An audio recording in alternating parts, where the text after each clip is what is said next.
Good morning, zoners, and welcome back to the channel, and welcome back to the first video of the new year.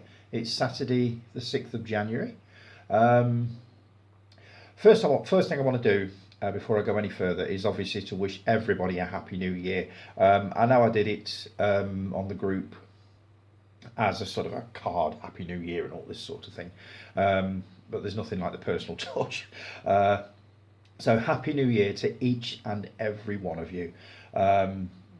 This group is amazing. If it wasn't for you guys, it would not be what it is today. I think the group turns 3 or 4 years old this year, and I still remember, I remember the very first post that went on it when I created it, and I believe it was something to do with the Spielberg movie Duel. I'm sure it was. You can probably correct me if I'm wrong. Jason, you're good at this sort of thing. Just scroll back right to the beginning, or figure out a way to go to the beginning and tell me what the very first post was to go on the group, but I'm fairly sure it was that. And when I did create it, I had no idea that it was going to turn into what it is today. And as I've said many times before, it is you guys that have made it what it is now. I am a member, as I'm sure of the you lot are, of many different movie groups, and none of them, and I mean none of them, are doing what we're doing.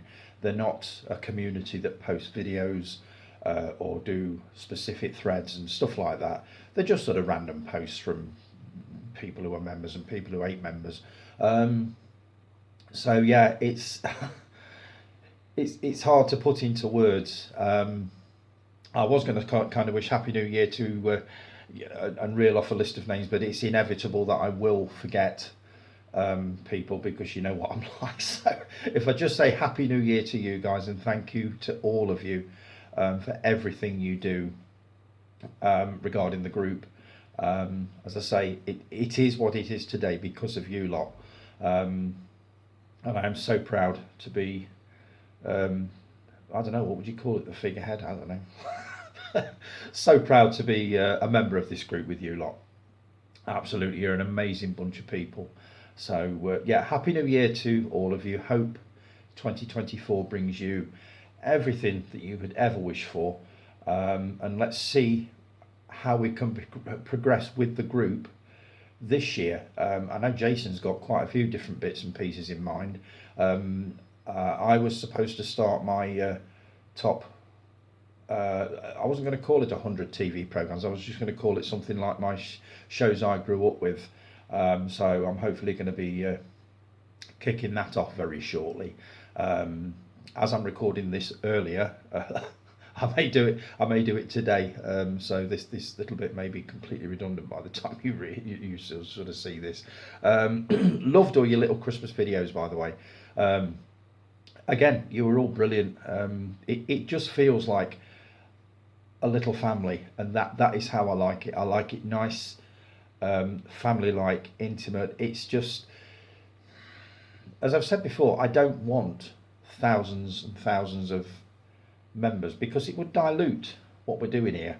It's nice to welcome the occasional sort of new member to the group and new subscriber and all that sort of thing, but I much prefer it like this. And at some point in the year, I'm going to be trimming down sort of members that I've basically never heard from, that have not commented since the day they joined. It's not that they're not welcome, it's just that I don't really see that. I'm trying to trim it down and sort of streamline it, if that makes any sense. Let me know what you think on that. Would it be a horrible thing to do that, just to sort of not get rid of, but trim down the amount of people that are not actually doing anything? Let me know what you think on that one. Right, I'll start with comments on the last video. Now, if these seem a little bit old, do forgive me. It's been 2, maybe 3 weeks since I did this, so some of the comments are sort of Christmassy related. I'll try and get the Christmas ones out of the way first. Mark, just finished Christmas Day Tony time. I'll give you my thoughts tomorrow. Yeah, we're still waiting on that one, Mark. I know I hardly want to talk, but really enjoying your top 100 TV programs, by the way. I haven't heard of a shed load of them, but I've heard of more than I thought I had. I scrolled through them last night, the first 30, and I was quite surprised how many I did actually know. Just to run some off the top of my head, Rab C. Nesbitt, my other half loves that. I don't know why, I can't understand a bloody word they say. It's the thick Scottish accents, but he seems to like it. Some others do have them. Total classic. For saying the thing is, what, 50 years old, and it is still funny now. I'm not sure whether Michael Crawford likes talking about it very much. I think he's moved on a lot since that. But it'd be daft not to refer to it, because it was an absolute classic of its time. There's three here that I've never seen, but I'm actually very curious about: Manifest, Designated Survivor, and Santa Clarita Diet. Now, the Santa Clarita Diet, one of the ladies I work with has watched that and said that it's really, really good. So that's one I do want to get into. Manifest, the plot sounds intriguing, so I do want to take a look at that. The same with Designated Survivors. The Survivor, you can't really go wrong with Kiefer Sutherland, so I would like to take a look at those at some point. Ash versus the Evil Dead. I love the Evil Dead movies. For some reason, I've never got round to watching this series. I know it's on Netflix, and I know it is on my watch list on Netflix. So I will be taking a look at that one at some point. Superstore, I absolutely love. As I said in one of my posts, it was usually on when I went to bed, and it was just a nice, light comedy for half an hour, and I usually used to fall asleep sort of 20 minutes into it, 25 minutes into it, but I loved it, absolutely loved it. Cheyenne, oh, so funny. Harry Enfield and Chums. I did enjoy it, but it was ruined for me in a way. Many, many years ago when it was first screened, I worked at a place where the lads actually loved it, absolutely loved it, and were continually impersonating different characters on there, and it used to drive me nuts. So I grew to hate it, and then I watched it a few years later and thought, actually, this isn't bad. If I could just get the thought of these idiots, impersonating the characters, I'll be all right. The Full Monty, I was really surprised with how good this was. When I first read that it was being made, when it was announced, I couldn't imagine where they could take the story. The film to me was a standalone thing, which I assume is why a sequel never happened. And when they announced a series, I thought, what could they possibly do with it? And you know what? It was brilliant. We were hooked on it. I think we watched it in like 3 nights or something like that. Really, really good. Angel and Buffy. Again, never got into them. Have heard of them. Probably would take them in at some point. Friday Night Dinner. Absolutely loved it. So funny. I just loved it. We've actually watched the whole series twice. That's rare that we do that, is to watch something more than once. But that was really, really good. Open All Hours. Oh, here it comes. I've never seen it. Never watched it. I've seen odd bits of the episodes and thought that's something I could probably get into. It's sort of light and gentle, last of the summer wine type comedy, and I probably would enjoy it. So it is one that I want to take in at some point. Time. I tend to shy away from prison dramas. They're a little too raw and brutal for my taste. I have heard sort of rumours of what this is like, and it is quite distressing in parts. So I'm not sure.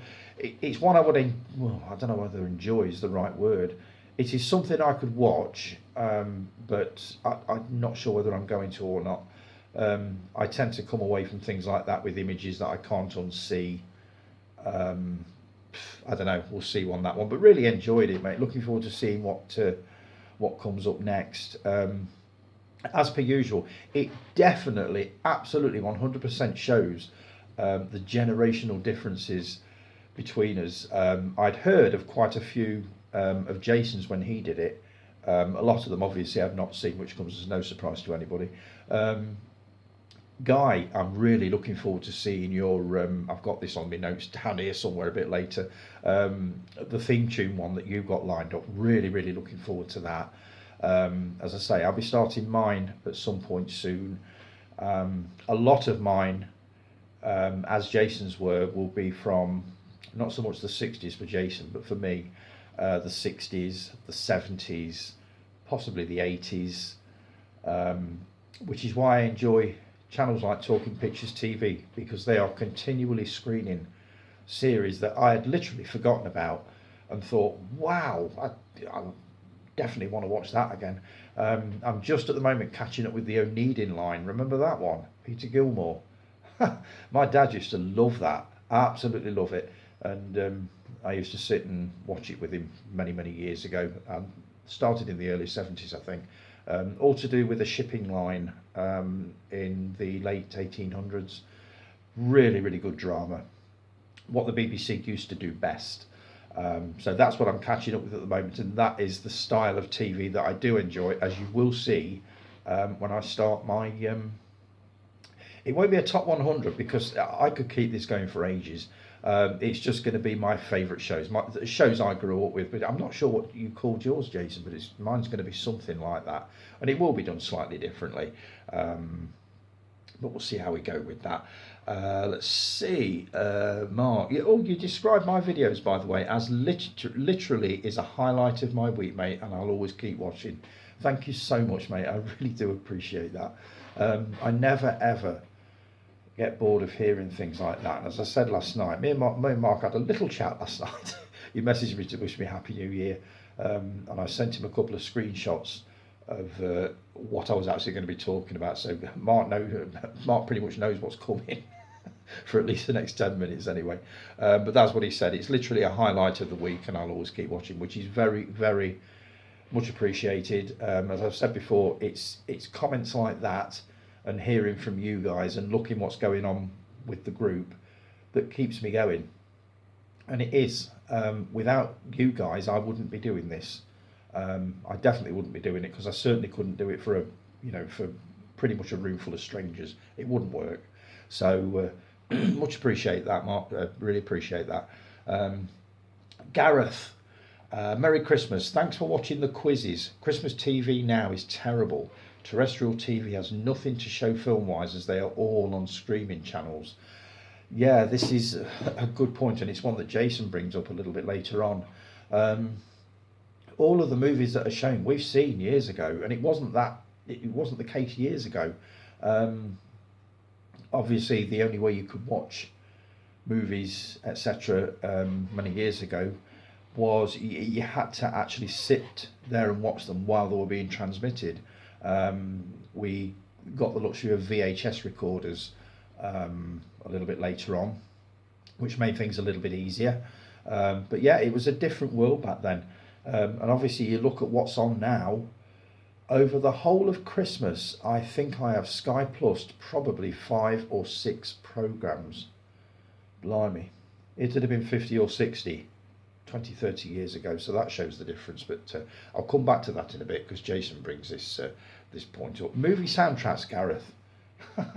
Hans Zimmer, 1 out of 10. And that was the obvious one, the first one, Mission Impossible. I am so crap at these things, but I do enjoy doing them. I always run through them, and I live in hope that there's going to be one that I'm going to get more than 2 or 3 out of 10. But, I think the best one for me was the Bond soundtracks. I got all of those. Full marks, absolutely full marks on that one.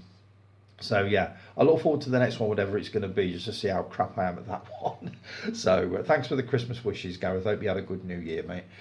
Callie, Christmas Tony time with a brew and Christmas biscuits. Now that's how you kick off Christmas in style. It is, actually. Oh, and adding to the jokes, Tony Harris, when did you start shopping at Gap? For those of you that don't get the reference. Thanks for that, Callie, much appreciated. Lee Barber, what have you done? There was a post on, I can't remember what it was on, but your leg's in plaster. What have you done, dude? Seeing as I have lots of spare time on my hands now, we would have, I have no excuse but to re-watch one of the funniest, most entertaining and triggering films for the blue-haired attention-seeking brigade ever, the classic Blazing Saddles, and for dessert, a bit of Alf Garnett. You can't go wrong. I mean, PC-ness gone mad, or not gone mad. I mean, how about a little, what have I got here? Love Thy Neighbour, Mind Your Language, maybe rounded off with a little bit of Benny Hill, Dick Emery, maybe Kenny Everett. As I said before, we truly have forgotten how to laugh at ourselves. You posted something, I think it was to do with fools and horses, but it read, "Here's to the good old days when we could make fun of each other and no, I spelled nobody wrong. I put Nobdody. Nobody got offended, but it actually reads Nobdoddy got offended." Whoever Nobdoddy is. Let me try that again. "Here's to the good old days when we could make fun of each other and nobody got offended." And it's true. My God, if I burst into tears every time somebody had called me a name years ago, oh Christ Almighty, why can't people laugh at themselves anymore? It's so sad. It really is. But you're absolutely right. Any others that you think of along those lines? I know Tropic Thunder is one of your favourites. I've not seen that yet. But let me know. I know there were a lot of TV series in the 70s that were transmitted, and you would watch them now and think, oh my God, you absolutely would not be able to make that now. Absolutely not. But as I've said before, this is how we were in the 70s. You can't erase history, and neither should we try. It's there for us to learn from. We're not saying that people should act this way and speak this way now. What we're saying is this is how it was back then, and we found it acceptable, or most people found it acceptable. So deal with it. That's what I mean. Guy, Christmas Tony time with Bucks Fizz, not the band. What's wrong with Bucks Fizz? God damn it! Absolutely nothing wrong with Bucks Fizz.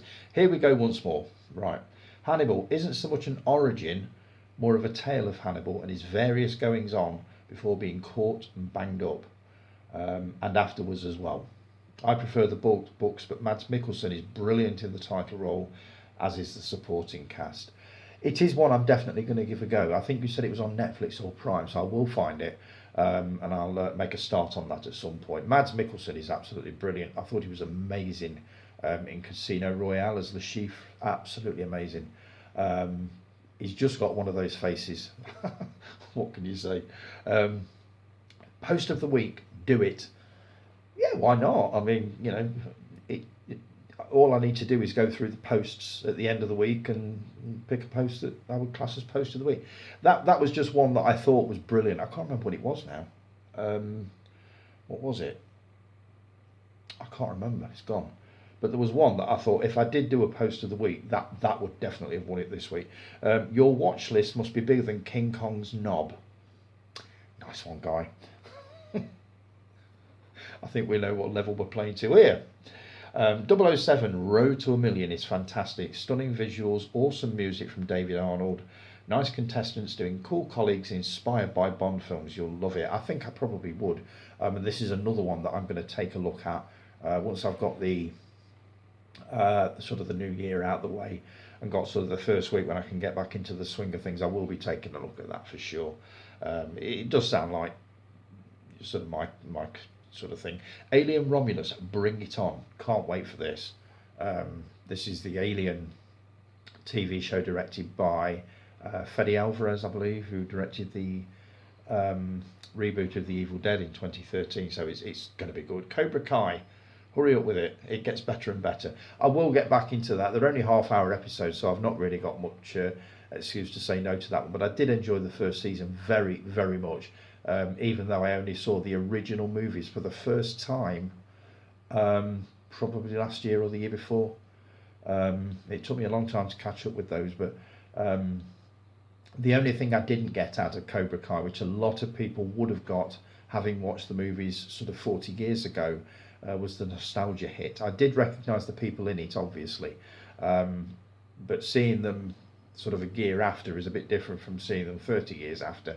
But I will be cracking on with that one for sure. Gremlins 1 and 2, want that. It's a cracking set, it really is. I've actually got it. I'm sure it's one of my ones I'm showing off later, unless I've already done it. Can't remember. Oh no, I've already shown that one, haven't I? Beverly Hills Cop 4 looks ace. It does look alright actually. As sequels go, or reboots or whatever, for saying it's, again, sort of 30, 40 years after the last one, it doesn't look bad at all. And Eddie Murphy is aged, but not aged badly. So I think he's probably going to be able to pull it off, but we'll find out when it screens on, I believe it's Netflix, sometime this year. That's going to take some getting used to, calling it this year as opposed to next year. Um, and you round it off by saying, as much as I take the piss, I do love you. Have a great one, my friend. Much appreciated. I do get it, honestly. Without the banter, this group would be, it would just be no fun at all. So I do get it, and I know I throw the occasional hissy fit if I hear something that I'm not overly keen on, or something that strikes a little close to home. But usually just bear with me for a couple of days and I tend to snap out of it. So appreciate you saying that anyway, mate. Chris, I am so sorry for not replying to this massive comment online. I probably will do it a little bit later on, actually. I'm trying to save things for the next episode, if that makes any sense. There's a couple of bits that I'm not probably going to get time to do today, which I'll be happy to carry over to the next one because it just gives me more to talk about. You know the story. Chris, thank you for posting for Christmas Day. You're very welcome, mate. I've watched it over the past couple of days, which has been a delight. Really appreciate that, Chris. I'm a big fan of the Monsterverse. King Kong and Godzilla movies just blew my mind. Visuals were incredible, so I will definitely be watching any further installments. Okay, so the Godzilla and the King Kong films, I've said, I've gone on record quite a few times as saying that I wasn't overly keen on them, but I'm hearing so much about King Kong X Godzilla or something, which is the one that's coming out next year. Also Godzilla -1, which is getting absolutely blinding reviews, which is a Japanese movie, that I am very, very tempted to go back to the beginning of the Monsterverse and give it another shot. There is a very good possibility that I will change my mind on them. I will see. Where exactly do I start, guys? What do I start with? If I'm going back to the beginning of the Monsterverse, hopefully I'll do a better job of it than I did with the MCU, which seems to have stalled. I have been taking in the Spider-Man movies, as you know. I'm just about to come on to the Andrew Garfield movies before moving on to the Tom Holland trilogy. I will pick up those very, very shortly. So yeah, where do I start with the Monsterverse, guys? What's the first one I should grab to give it another go? I think it's worth another try. I'm with you on Ghostbusters Afterlife. I thought it was a great addition to the original two movies, so we'll be waiting for the next one to drop. Yeah, I mean, Afterlife was absolutely amazing. I loved every single second of it. The only Ghostbusters movie I haven't seen is the 2016 reboot with Melissa McCarthy. And it's basically all women, isn't it? Women Ghostbusters. Birds busting ghosts. So yeah, I will be watching Frozen Empire, I believe is the next one. That's coming out next year. I will be taking that one in. I watched a couple of nights ago the first half an hour before I fell asleep of the original Ghostbusters, and you forget how bloody good that film is, and the impact it made. I mean, the thing again is 40 years old nearly, and it's just amazing, and the fact that they managed to capture the original spirit of the first one and the second one with Afterlife, I think is just amazing. So I will be taking in Frozen Empire, and I will at some point, because I bought it on Blu-ray not too long back, be taking in the 2016 reboot, because it's not fair to judge films before you've actually seen them, is it? Not really. So I will be doing that. Where are we? Just bear with me. I'm so glad you enjoyed Hugh's Christmas Advent Filmathon.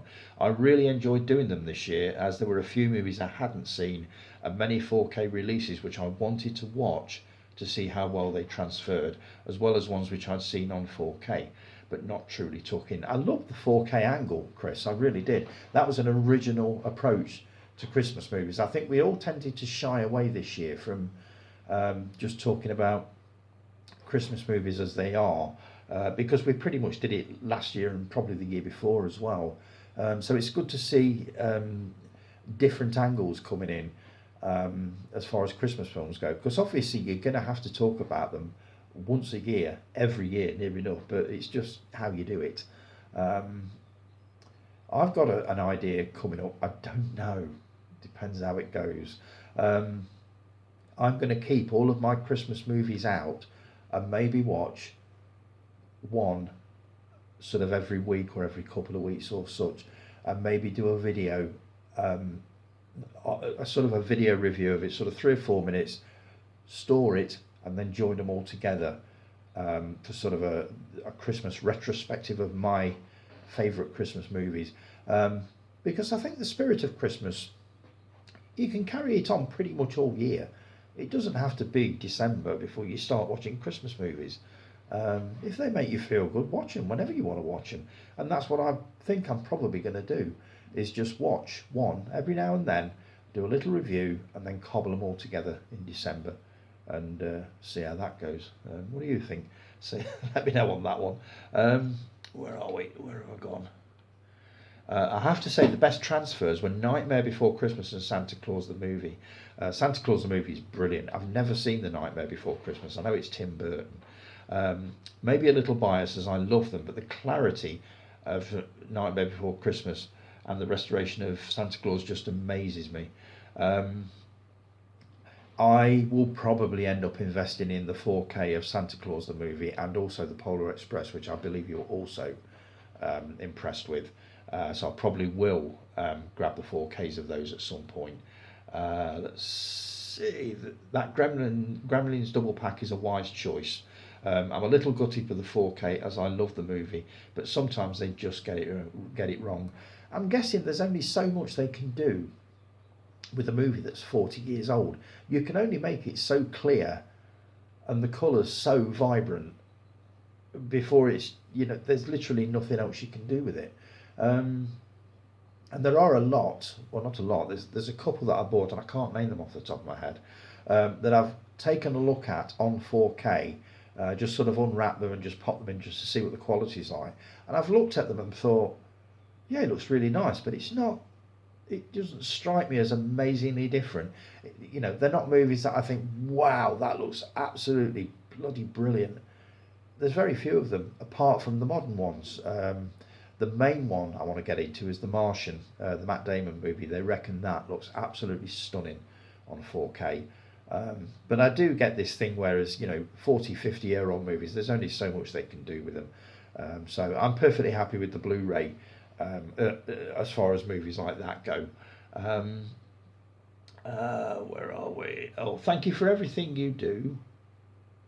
Thank you for everything you and everyone. I ain't starting this again. Thank you for everything you and everyone has done in 2023. That's better. Here's to 2024. I look forward to seeing what this group brings us. It's the only reason I'm still on Facebook. Totally 100% with you on that one.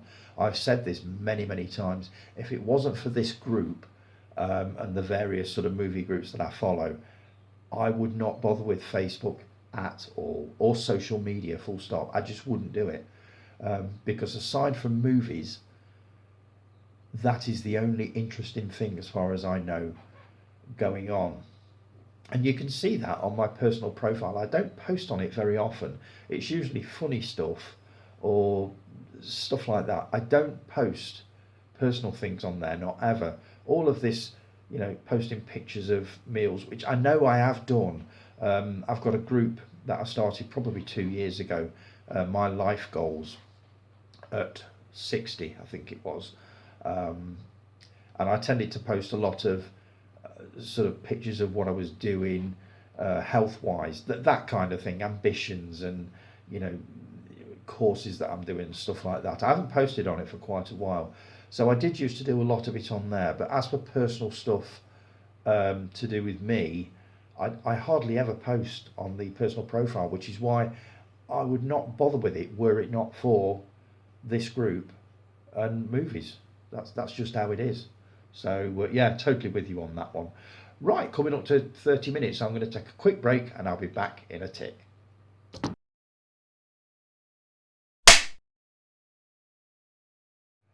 And we're back. Back to the messages on the last videos, I suppose. Scott, what a fantastic video, Tony. Really enjoyed it, mate. Hope you had an amazing Christmas, my friend. I certainly did. Nice and quiet, how I like them. So, yeah, I had a great time. Hope you did too. I loved your Christmas haul video, by the way. Um, my God, your Christmas tree must have been straining under the weight of that lot. I've never seen so many DVDs and Blu-rays, etc. Um, let's see. Let me rip through them and give you my thoughts on what they were. Visiting Hours. What a classic slasher movie. Lee Grant and what's his name? Can't remember the name of the bad guy. But a brilliant movie set in a hospital. I haven't seen it for many, many years. It's one that I definitely do want to take in again. The Woman in Red, absolutely brilliant. Gene Wilder, Charles Grodin, Kelly LeBrock, absolutely brilliant. An amazing soundtrack as well. So you'll enjoy that one. I think you'll get a few laughs out of that one. Asteroid City. Haven't seen it yet. I don't know whether I'm a Wes Anderson fan or not because I've never seen one of his movies. But looking at them, they look like the kind of thing I probably would enjoy. A little bit on the weird side, very colourful. So yeah, I will be taking Asteroid City in at some point. Hardcore, George C. Scott. I love George C. Scott. Was amazing in a movie called The Changeling, a ghost story, real scary one. Hardcore. I believe it involves a father trying to track down his daughter who has run away and got involved in the porn industry. I've never seen it, but I've heard really good things about it, so that is one, again, that I will be taking in. Hustle and Flow, never heard of it. You got me on that one. Oppenheimer, can't wait to see it. All 3.5, 4 hours, whatever it is, definitely up for that one. Hounds of Love, I've heard it's quite brutal. The only Hounds of Love I know, obviously, is the Kate Bush track from the early 80s or mid 80s. So I don't know. From what I've read of it, it's probably not one that I would watch due to the brutality of it. Picnic at Hanging Rock. What an amazing movie. I believe it's one of the movies that started the Australian assault on cinema. There were some good ones in the early 70s, but I think Picnic at Hanging Rock basically brought Australia into the limelight. It's a cracking movie, based, I believe, on a true story. There was a TV series made of it, probably about, 6, 7 years ago. Wasn't bad, but given the choice, I'd watch the film any day. Cross of Iron. I saw this many, many years ago. I believe it's based on a novel by Sven Hassel, who used to write books set during World War II, but from the German perspective rather than the British. I know it's a Sam Peckinpah movie, so I almost certainly would enjoy this, and it's one that I definitely intend to take in at some point. Croupier. Oh no, I've missed one. The Warriors.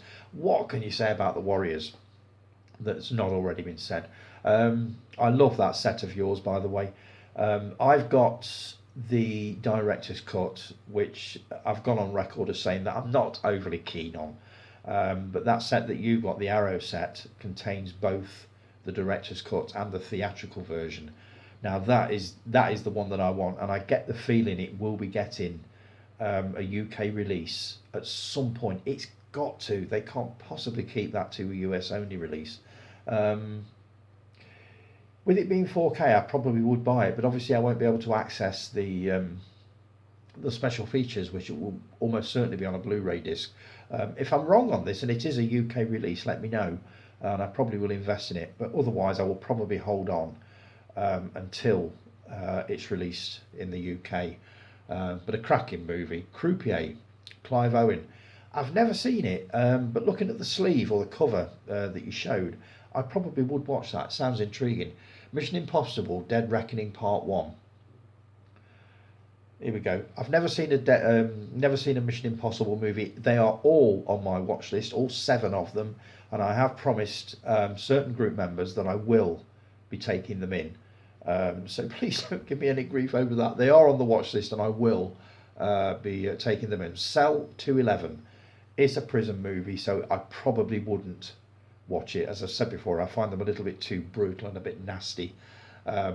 So almost certainly not. But I get the feeling you'll probably like it. The Border, Jack Nicholson. This is a movie I remember seeing on the VHS shelf, and it's another of those movies that never moved. Um, I would definitely be interested in taking a look at that one. So that's one that I'm going to stick on my watch list for sure. I think it was made in the early 80s, I think about 81, 82. Deliverance. Right, okay. You've never seen Deliverance. Once you've watched it, you will get all the references to this, as in Squeal Piggy, you sure got a pretty mouth. You'll smile at them now you hear them. But yeah, if you watch Deliverance, you will get all the references to my missing tooth. Let's say Red Rock West. Bought this just recently, probably about 3 months ago. Haven't had a chance to watch it yet. Nicolas Cage and Dennis Hopper. Love a good thriller. So yeah, I'm looking forward to that one. Young Frankenstein, brilliant. Mel Brooks, total comedy genius. I.e. Blazing Saddles, Young Frankenstein, The Producers. What was the one he based on the Hitchcock movies? High Anxiety. Absolutely superb. Young Frankenstein, so funny. You've watched it and loved it, so yeah, we're on the same page with that one. The Inspector Wears Skirts. I've not got it and I've not seen it. This is one of those Chinese martial arts movies, sort of Cynthia Rothrock type of thing. I've got one called Lady Reporter, which I bought not too long ago, which I need to take a look at. If I enjoy that one, I almost certainly will sort of go for a copy of that one. The Beatles Get Back. I've got it on, I believe it's Paramount Plus or something like, or is it Prime? I can't remember. I do want to watch it. Apparently each episode is 3 hours, is it? Have I got that right? But that set you've got looks amazing, and if it includes the full concert from the rooftop of the Apple Studios, I would very much be interested to see that one. Escape to Athena. Saw it many years ago. This was on the back of movies like The Wild Geese, The Sea Wolves.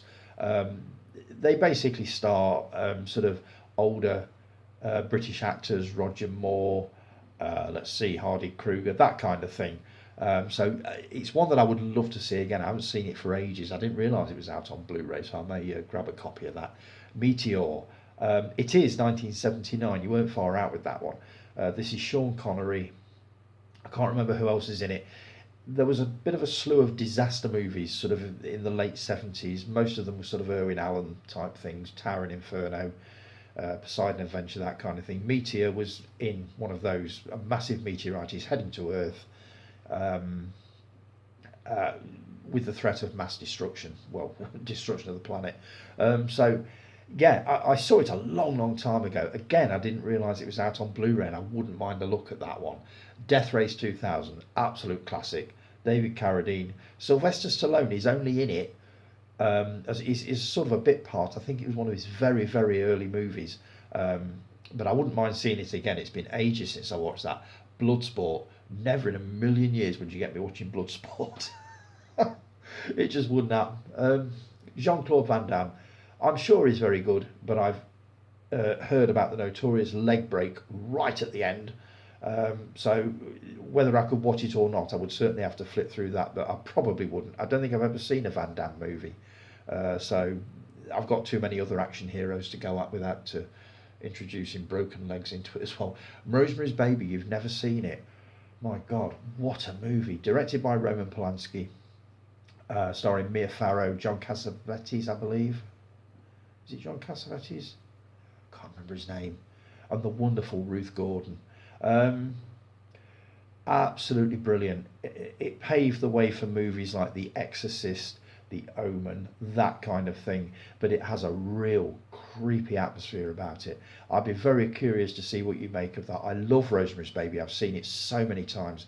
Never get bored of it. It's a good hour and I think it's 2 hours and 10 minutes. It's a long movie, but well worth every second of it. Play Misty for Me. I believe this was Clint Eastwood's directorial debut. I think you said that. Brilliant movie, Scott. If you've not seen it, take it in. Again, paved the way for movies like Fatal Attraction, Single White Female, that kind of thing. But really, really well done. And again, creepy as hell. Hard Day's Night. Saw it probably last year or the year before for the first time. Really enjoyed it for what it was. That's the Beatles, obviously. Legend of the Seven Golden Vampires. This has got a reputation as being a really rubbish movie. So I probably would enjoy this. I think it was made at the tail end of Hammer's life, sort of 1974. I think they were really, really seriously running out of steam by then. It is one that I want to watch. It's screened regularly on Talking Pictures TV, and I believe I've actually Sky Plused it. It's probably on the planner, so I will take a look at that one. Force 10 from Navarone, sequel to The Guns of Navarone. Really, really good, actually. It's one of those movies, again, that I first read about it and thought, how can you do a sequel to The Guns of Navarone? But they did, and it worked. Harrison Ford, I believe. Long Weekend. Yeah, absolutely right. It's an Australian movie. Kind of an animal attack film. I've not seen it for many years. I believe they remade it fairly recently.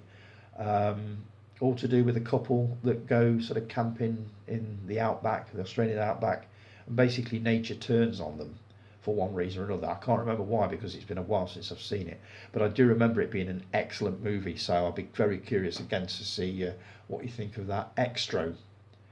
Saw this would have been 1982. I think this is one I did rent on video. Weird, really, really strange. Not as brilliant as the cover might suggest, but still worth a watch. I think it was billed at the time as E.T. for grown-ups. So yeah, worth a watch. U571. Never seen it. Got a mate who loves this movie. He's seen it quite a few times. He keeps trying to get me to watch it. Eternal Sunshine of the Spotless Mind. Never seen it. This is Jim Carrey, but is it Jim Carrey? Never seen it, but I've heard good things about it. Sleepy Hollow. Again, never seen it. Johnny Depp. Can't remember who the woman is in it now. But I've heard that one's good. Really, really good. Funny Pages. I've heard of this, but never seen it. I believe it was out last year. To do with life in a magazine or a comic office or something like that. What else have I got here? The Core. Really enjoyed it. Disaster movie.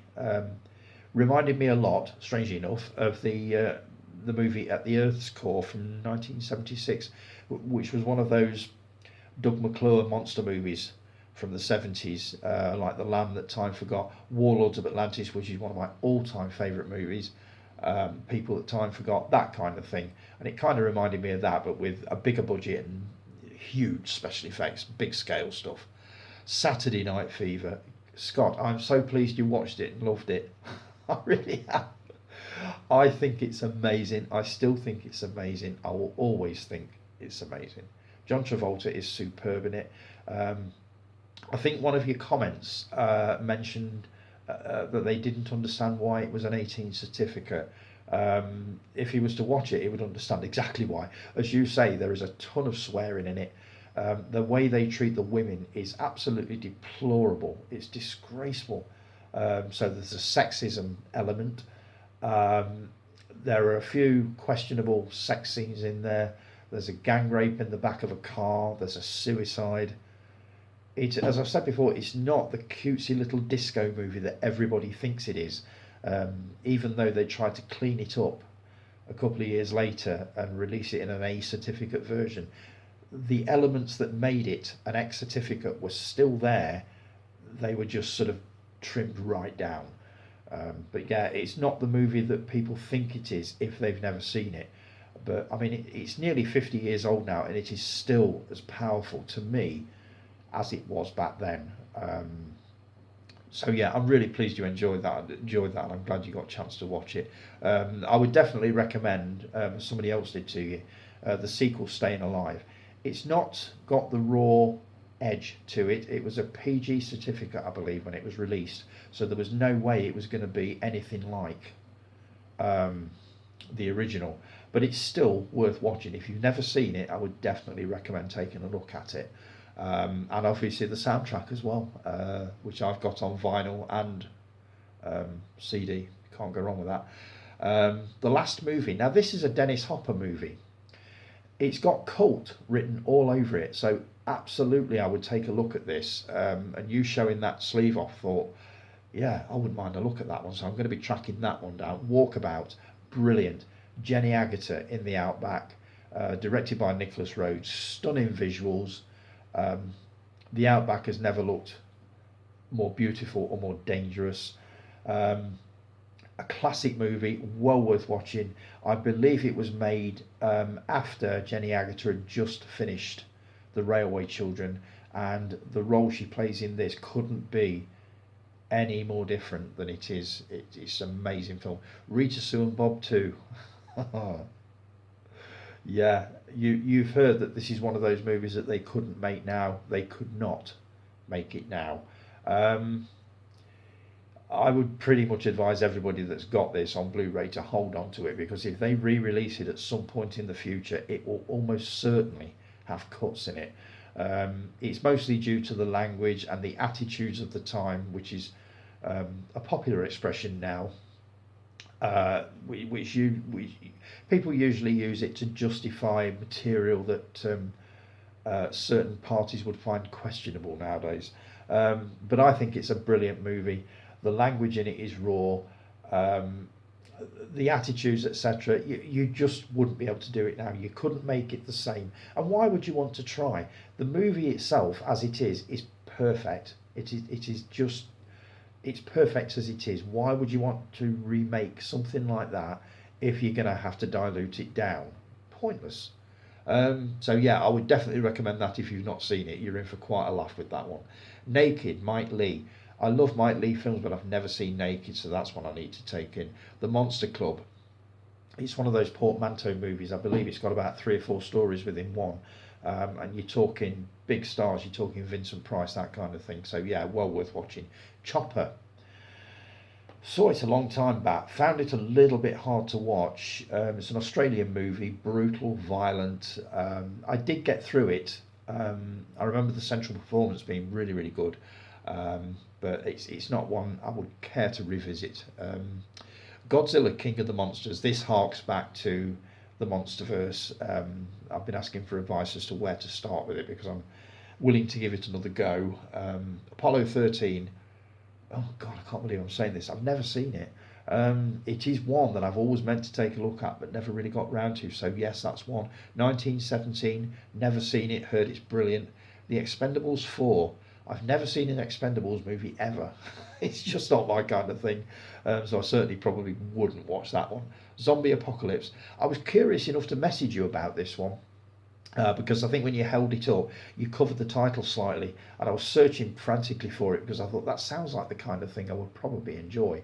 But I did. You said kindly, sort of told me the title. It's Zombloggyverse or something. I've got it written down anyway.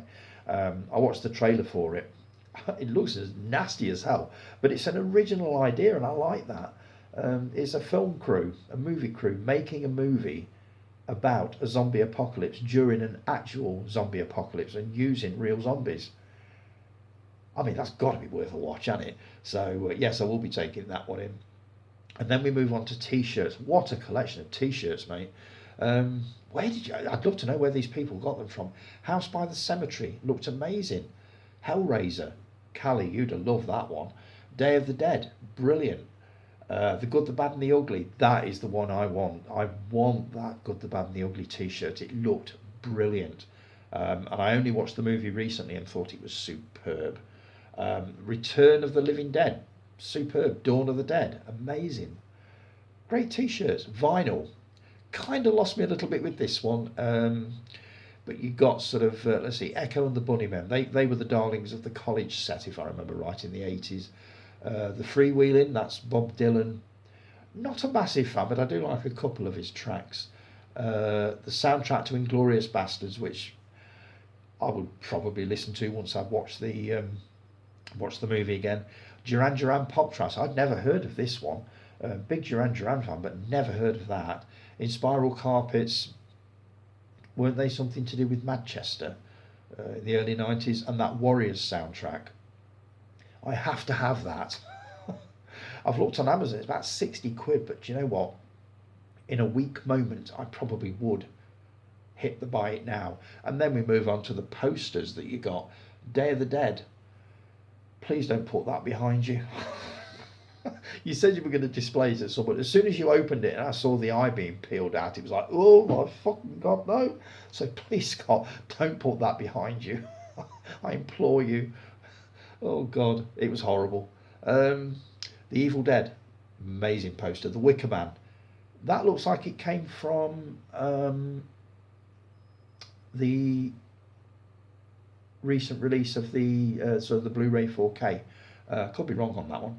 100 horror movies scratch poster. I've never seen one of these. This is a massive poster. It's a bit like a scratch card with the top 100 horror movies, and I believe you scratch them off as you watch them. So it's a cracking idea. I like it. And Zombies: Dawn of the Dead, the UK quad poster. Oh, your dad is an absolute legend. What the fuck, man? That is absolutely amazing. I know you had trouble opening it because it was so big. I've got quite a few UK quad posters that I believe they're 30 by 40 inches. That one behind me, the Clockwork Orange one, that's based on the UK quad poster size. What a piece of work. That is absolutely brilliant. I don't know how much he paid for that, but whatever it was worth it. So yeah, I would definitely have that one hanging behind me at some point, definitely.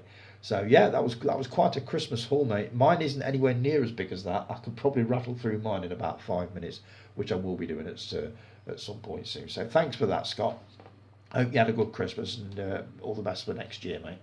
Let's see. Dave Taylor had a message from you, my old cohort from work. The band's music thread sounds good. This is something I'm coming on to in a bit. This is something Jason has come up with.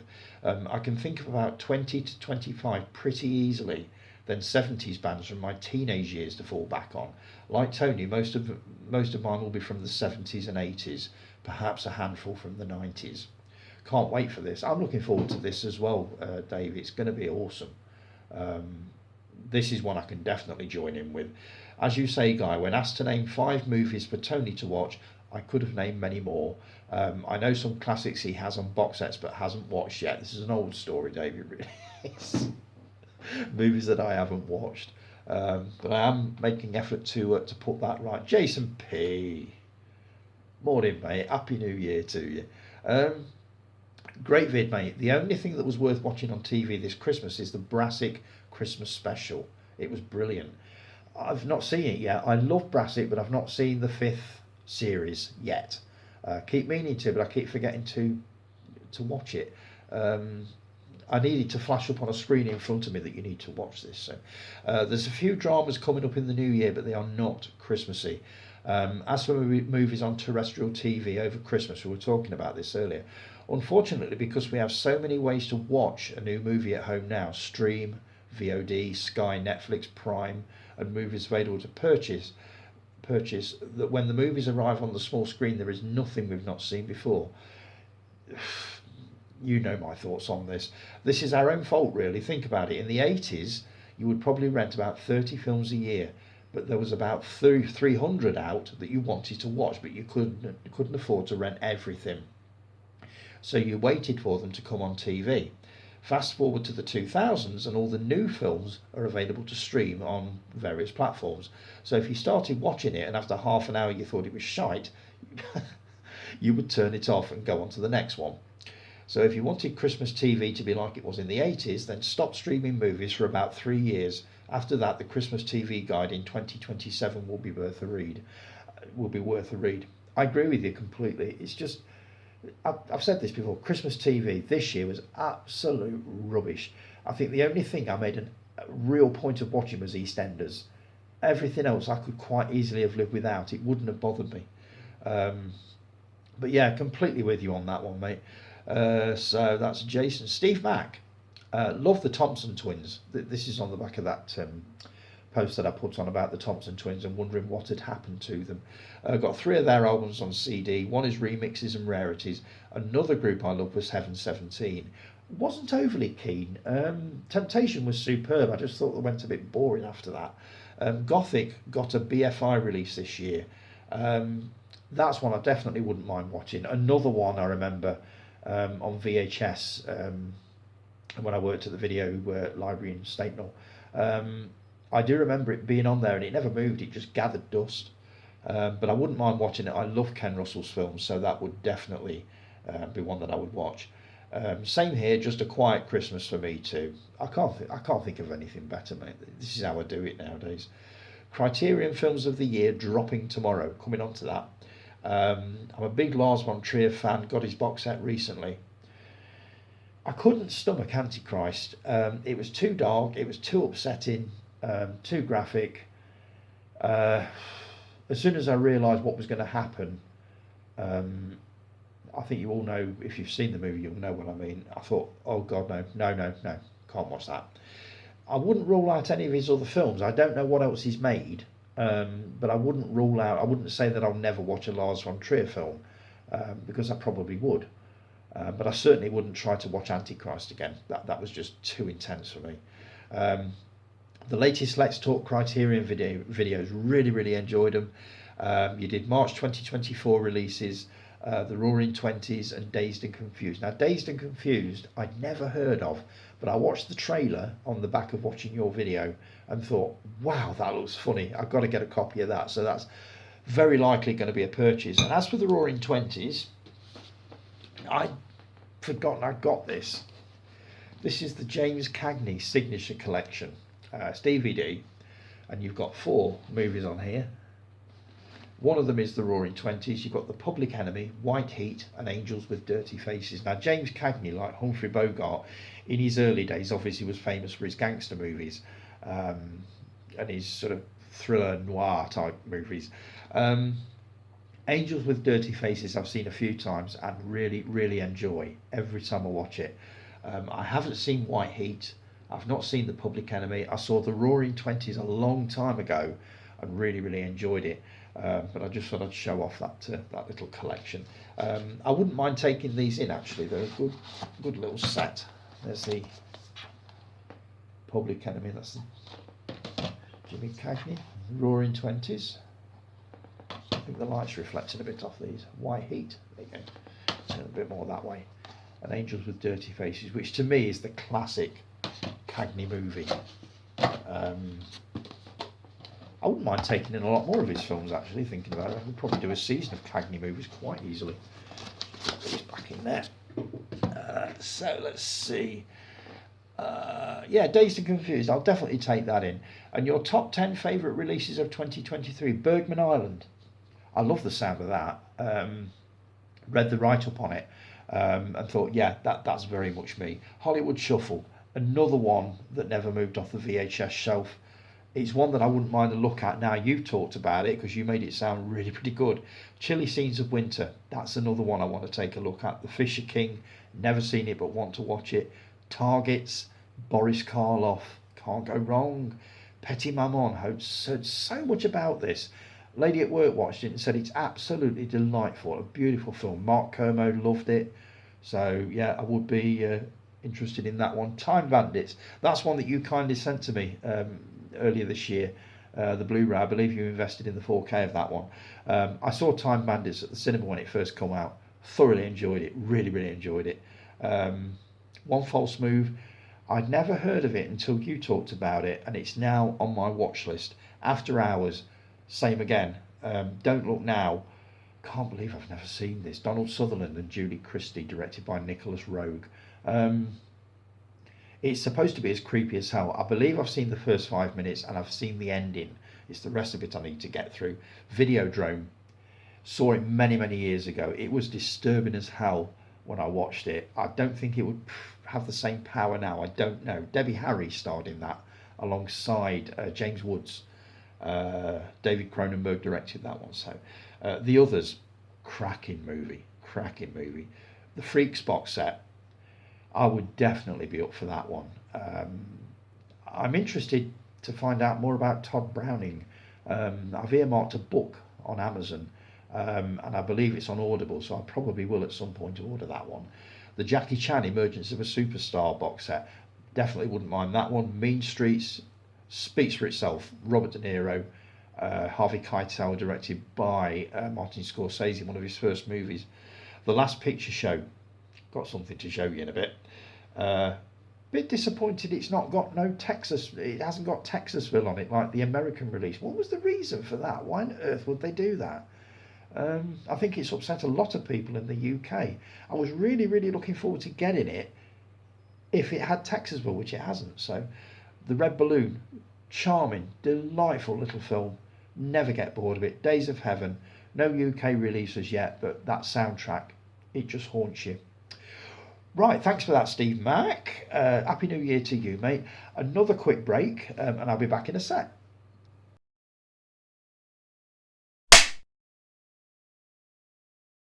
And we're back, heading into the home stretch now, I think. I think I've bored you all enough for one day. Just coming back to Steve Mack. Love the Graduate poster in the background, by the way. Caught my eye straight away. Really like that.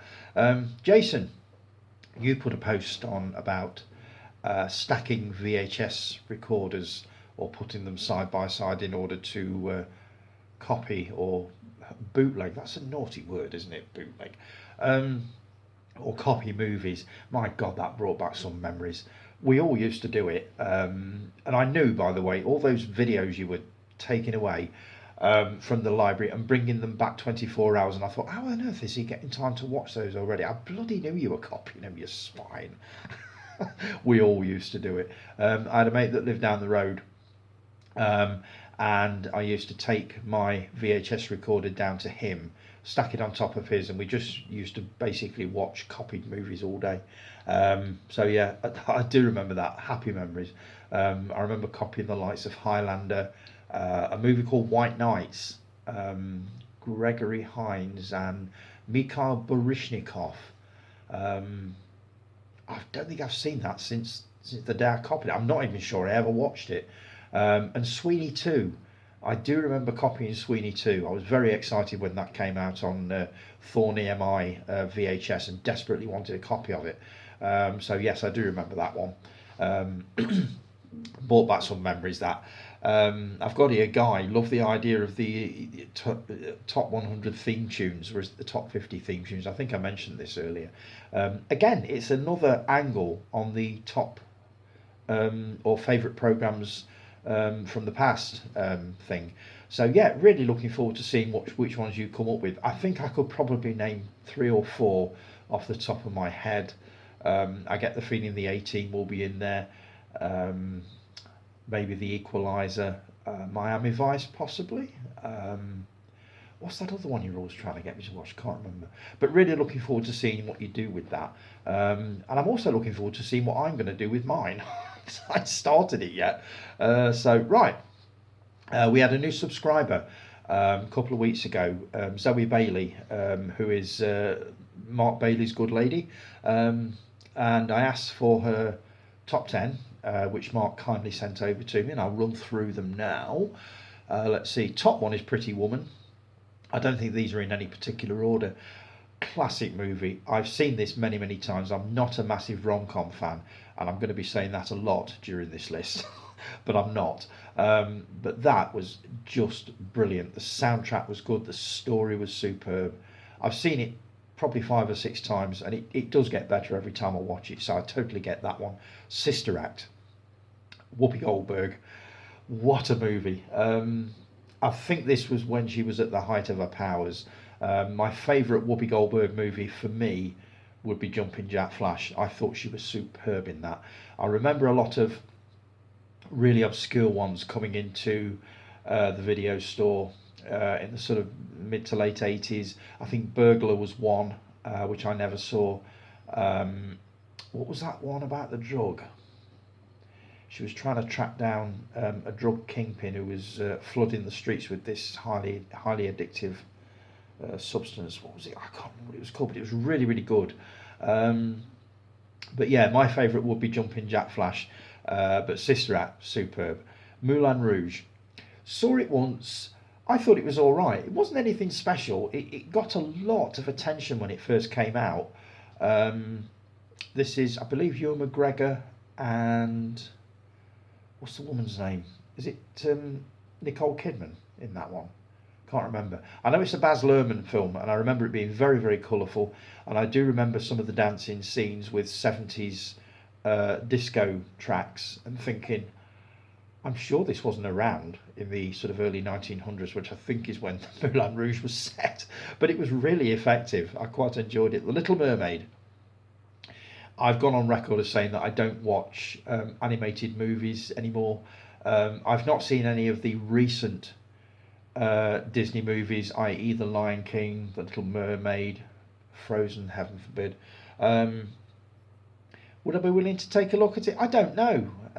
Maybe. I know I do need to take in some more animated stuff. I've already been sort of told off for not watching Toy Story because I've never seen a Pixar film either. But I've heard that's absolutely brilliant. So maybe under the right circumstances. The Notebook.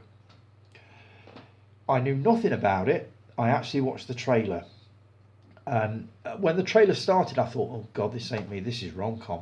But what a cast! You got Ryan Gosling, Rachel McAdams, James Garner, the legend that was James Garner, who played for me. His best role was The Great Escape. He also starred in a brilliant TV series called The Rockford Files in the 70s, which I used to love. So, yeah, you've got James Garner, James Marsden, Sam Shepard, Gina Rowlands, Joan Allen. What a cast! As I say, I don't like rom-coms. What I do like is a good movie about like the class divide and stuff like that. So this is one that I've stuck on my watch list, so I will be taking a look at that. It looks a notch above what I would class as a standard rom-com, which I probably wouldn't watch, but I would definitely take a look at this one. Let's see. 10 Things I Hate About You. Again, hate rom-coms, but this looks well funny. In the trailer, one of the classic lines is the girl is in front of the principal of the college, and the principal says to her, "People call you," and she interrupts and she says, "tempestuous," and she says, "Well, no, heinous witch is the term that I've heard." That really made me laugh, and I thought, do you know what? I wouldn't mind a look at this. So that's one I'm going to be taking in. 10 Things I Hate About You. Drop Dead Fred, the legend that was Rick Mayall. It was a brave move to take his brand of comedy over to America, and it really, really worked. It's just a shame he didn't do more movies. He starred in one called Guest House Paradiso with Ade Edmondson, which I'm desperate to see because I've not seen it. But yeah, I would definitely watch Drop Dead Fred again. I watched the trailer again for it last night, and I thought I'd forgotten how funny this was, so I do need to take that one in again. Me Before You. I'd never heard of this. This was completely new to me, but I have to say it looks good. It looks funny to start with, quite amusing, but I believe it turns quite, or it looks as if it turns quite serious towards the end. It just looked an interesting film, so yeah, I will be taking that one in. Deadpool. I, I can't remember being so underwhelmed by a movie ever. I don't know why. What it was, people at work had been on at me for ages. Have you seen Deadpool? Have you said, no, I haven't seen Deadpool. So I decided to take it in one day. This is a well-documented story. I've told it a few times. And I watched it and probably got about 15-20 minutes into it and thought, am I watching the right movie? Because this can't be the one everybody's raving about. And it just did nothing for me. As far as I was concerned, it was a sweary superhero and nothing more. So maybe this is another one that I need to give another chance. Maybe this is a movie that I wasn't in the mood for. I don't know, but I can't. It just did nothing for me. So I certainly wouldn't be watching Deadpool 2 or Deadpool 3. But maybe the group can convince me to give Deadpool another go. Or are there other people out there that were distinctly underwhelmed by it? So, yeah, you got me on that one. Secret Garden. Is this the Colin Firth and Julie Walters one? I found the trailer for it last night and it looked brilliant. I've never seen it. I know it's based on a children's book from years ago. I believe it's along the same lines as Tom's Midnight Garden, The Railway Children, that kind of thing. But that movie looked amazing, so I wouldn't mind a look at that. If it's the Colin Firth and Julie Walters version, you could probably tell me the answer to that one. So that is Zoe Bailey's top 10. So thanks for sending that through, Zoe. Much appreciated. You've given me something to talk about for 10 minutes there, which is always welcome. So Happy New Year to you and Mark. I hope you had a good Christmas. Right, let's see. Jason put a post on, I believe I spoke about this last time, of his most anticipated movies of 2024. And I was going to do the same. Now, I haven't had time to actually sort out a massive list, but what I'm going to start doing, I think, is a new feature. Basically, where I highlight one movie a week that I'm looking forward to seeing in the future. It was what to call it. I was going to call it Tones Coming Soon, but that sounded a bit off kilter. I decided against that one. So I thought maybe Tones Preview Time, something like that. Unless you guys can think of anything more appropriate than Tones Coming Soon. Oh God. But that's what I think I'm going to do is highlight one movie a week that I'm looking forward to seeing, beginning with obviously January. I've not got one down on here yet, but I will start that probably on the next video. So yeah, I'm looking forward to getting into that one. Let's see. Right, there's other bits I've got to get into here, but I want to save some bits and pieces for the next video. Guy and Callie, in particular yourselves, I haven't had chance. I'm behind by 2 episodes of Honey Geek is Showing, or Higgis as I believe you call it now. I've got 2 episodes to catch up on, which are the Christmas special and your New Year review. I'm going to be watching them this week, so I will be talking about them on the episode that I'm recording this weekend, which is obviously for next weekend. So please keep the pineapples for the moment.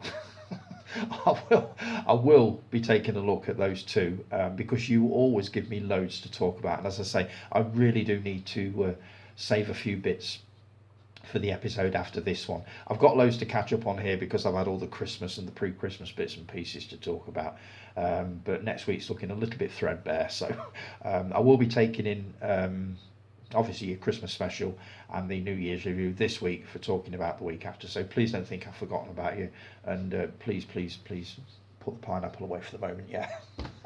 Right, I think this is the bit you're probably all looking forward to the most, my Christmas haul. What have I had this year? Let me just drag all this over here. It's not done bad at all. Right, I'll start with this one. DVD, Unknown Chaplain. I watched the other night a short documentary, only about half an hour, on the life of Charlie Chaplin. I was wondering all the way through it, how on earth are they going to distill his life into half an hour? And they didn't. They skipped over so much. I mean, I've got a couple of autobiographies upstairs, and they're like that, they're massive things. But seeing that documentary kind of reignited my interest in the silent movie stars, and Chaplin was obviously the king of them all, alongside Buster Keaton, Fatty Arbuckle, all that kind of thing. But I saw this on Amazon for $4.99, so I thought I will treat myself to that. That wasn't given to me, I actually bought this, but I will be taking that in. It's all to do with sort of outtakes, unseen material. I believe they were allowed access into Lady Chaplin's private archives, and there was all sorts of stuff in there, thousands of hours of footage. So I'm really looking forward to having a look at that, and I will be showing off another Chaplin box set that I've just ordered. Another one that I didn't get for Christmas, but I bought the Yours Retro latest issue. You got Rock Hudson, Jason and the Argonauts, 60 years after Ray Harryhausen's epic masterpiece. Malden and Douglas, The Streets of San Francisco. What a show that was. That's 70s. Mel Brooks, How Anne Bancroft's love changed his life. Hitchcock, early films of the master of suspense. I love this magazine. It's great to flick through on tea break. Right, here we go. Oh no, here's another one I bought. Sorry. Scott, You put me onto this one, Antichrist. Once I got over the fact that it wasn't the Lars von Trier version, which I would definitely never watch again, I was quite intrigued by this one. Now, I've not watched it yet. It's not even out the cellophane. I only got it a couple of days ago. But it's an Italian horror movie, and I believe this has a few controversial moments in it as well. When you showed it off, the actual sleeve attracted me, and I thought, I'm going to grab a copy of that. So £8, couldn't go wrong with that. Right, here we go. This is what I've had for Christmas. I'll start with this t-shirt bought for me by my very good friends Ralph and Kay. Thank you for this. I will be wearing this when it's a bit warmer in here. It's bloody freezing. Can you see that? Unpaid film critic. It's the right size and all. It's massive. So we'll be watching that, but we'll be wearing that, but when it's a little warmer in here. It's bloody freezing at the moment. So thanks for that, guys, much appreciated. Oh, now then, we were having a conversation at work about things that you're not actually supposed to talk about, and somebody picked up on it and bought me this, and I'm going to proudly display this probably on the side of my computer tower. What can you say? Do you know what? It's not racist. It's not supposed to be. It's just, this is how it was. And as soon as I opened this, I absolutely fell in love with it. And she did ask me, she says, what are you going to do with it? And I said, proudly display it is what I'm going to do with it. And that's exactly what I've done. So that is going on the side of the computer, I think, where I can look at it every day and think, there's nothing wrong with that. Which there isn't. Right. Oh, she also bought me all these beauts. Sparks. She knows I'm a huge Sparks fan, and this is the soundtrack to the movie that they made the last year or the year before, Annette. Now, I've not seen the movie. I've seen probably the first 10 minutes of it and loved the opening track, which I believe is called Can We Start Now? Oh, so may we start. Absolutely love it. So I'm looking forward to, this is going in the car now that I've bought all the Christmas CDs back in again, and I will be taking a look at the movie. What I like to do with this kind of thing is play the CD to death, so that when I watch the movie I know all the songs. So thanks for that, Donna, very, very much appreciated. She also bought me, the story behind this is she knows I love world cinema, and I think she was walking around CEX and she was trying to find something that was so obscure and so sort of strange that there was no way that I would have it, and she came up with this one. Again, I've never seen it, never heard of it. It's called Ashes and Diamonds, directed by Andrzej, I would say Wajda, but I believe it's pronounced Vida. It's a 12 certificate. I believe it's a Polish movie. I'm going to go into this completely blind. I know nothing about it. I believe it's part of a trilogy or a quadrilogy or something like that. I need to find out the history of this one. But I will be taking a look at that. I love world cinema, and I love being introduced to movies that I've literally never heard of and would never, ever dream of buying usually. So really looking forward to that. So thanks for that, Donna. That's a good combination. World cinema, Sparks, and of course Gollywugs. Thanks for that. Right, Steve Matt, you'll like this one. Here is my introduction into the world of Criterion, the last picture show.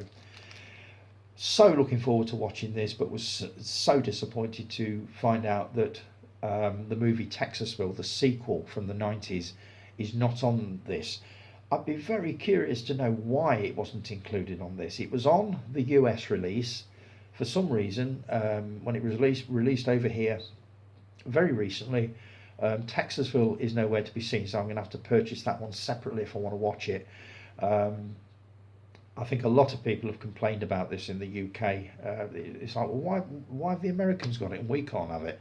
Very curious to know what the story is behind that one. These were all bought for me by my other half, and I'm going to have to make some time to get these watched. First one, The Meg 2, The Trench. Yes, I know it's supposed to be crap. It's got mixed reviews. But I've got the original. I really enjoyed it. And let's face it, I ain't paid for it, so why not put it on the Christmas list? I'm looking forward to having a look at that one at some point. Next one, Indiana Jones and the Dial of Destiny. Now, I did get enough of Higgis, the last, the Christmas special, to know that you did watch Indiana Jones and the Dial of Destiny. You were talking about it, but I'm going to save comments on that one, as I say, for the next video. But I can't wait to watch this. But it's a long film, I believe it is. Let me just have a look at the running time. If I can find 154 minutes. So you're talking 2 hours and 35 minutes. I don't want to watch this in parts, and I don't want to fall asleep halfway through it. We could have watched it over the weekend, but I've been so tired I didn't want to run the risk of falling asleep. I want to watch this one when I'm wide awake, so I can't wait to see this. So hopefully this weekend that will get watched. Next one. I knew I'd got this. I actually knew I'd got this. What it was, I picked up a carrier bag probably about 3 weeks before Christmas. And as with all carrier bags, I will always turn them upside down to make sure there's nothing in them before I use them. And this receipt dropped out. And as I picked it up, I noticed it was from HMV. And I saw the top item. Only the top item was the Flash. And I called him through and I says, I think you want to do something with this. And I chucked this receipt at him. I said, you ain't seen what's on it, have you? I said, no, nothing. No, you're all right. This is what I'm really looking forward to watching. This is a superhero movie that I could probably get behind, because it sounds amazing, and it does. It stars, what's his name? He's Ezra Miller. Is it Ezra Miller? Something like that. A lot of controversy surrounding him. Don't know what it's to do with. Not interested. All I'm interested in is the fact that the film sounds amazing. There are cameos from superheroes past and present. Looking forward to having a look at that. Oppenheimer. Can't wait. This is one I'm going to have to watch on my own. Rob won't watch this, I don't think. He finds it difficult to watch anything over 2 hours unless it's absolutely riveting. I'm not sure this is his thing, so this is one for me to watch. I think it'll be when I'm next off work, which I think is the first week of February, and I'm going to have sort of mornings to myself, so that is one I definitely want to watch. I was so glad I got this one. It's been one of my favourites since the early 80s. I've seen it so many times. Absolutely love it. To me, it's a charming film. It could be classed as a little problematic nowadays due to certain scenes and lines of dialogue, but who the hell cares? Gregory's Girl. This is the latest BFI 4K release, which I believe has an isolated soundtrack, or it has the soundtrack over a gallery of photographs from the film and the making of the film.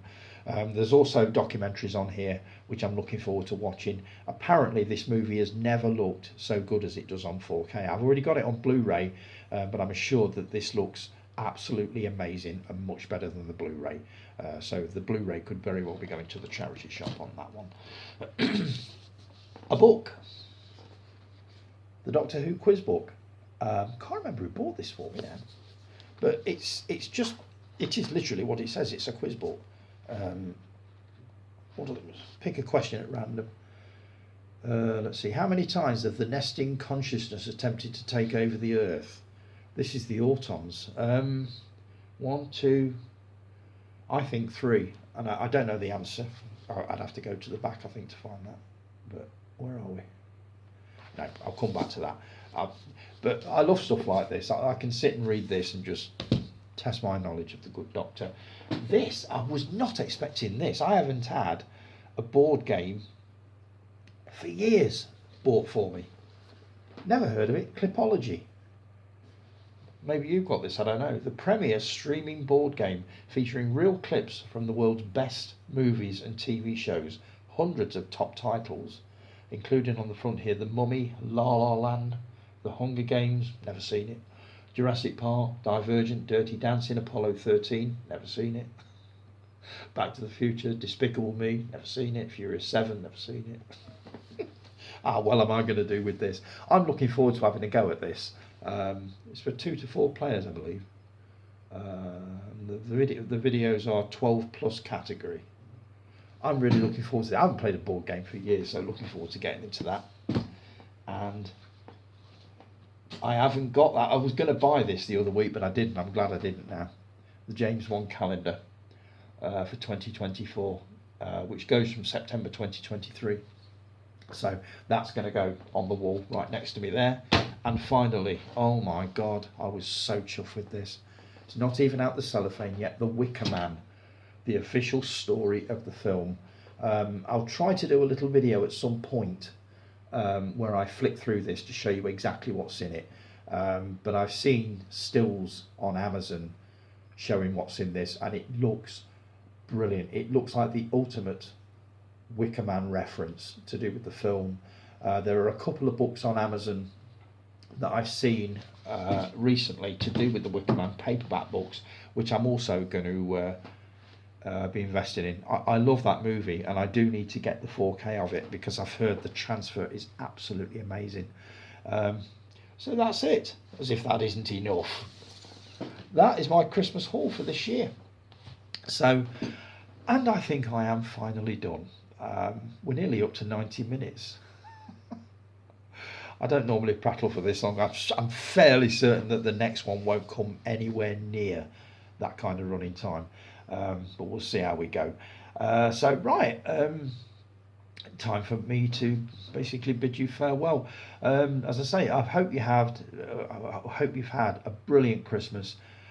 Happy New Year to every single one of you, and let's keep making this group one that we can all be proud to be a part of, which we are. You're all amazing. It's just the best group on the internet, and it is. So thanks ever so much for joining me. If you've enjoyed this rather overblown prattly episode, please give it a thumbs up, subscribe, like, all that kind of thing, and I will be back with you next week with more of the same. Have a brilliant week, folks, and as I say, let's make 2024 something really, really special, which I'm fairly sure it is going to be. Take care, everybody. Have a great weekend, and I will talk to you all again next week. Take care. Ta-ra.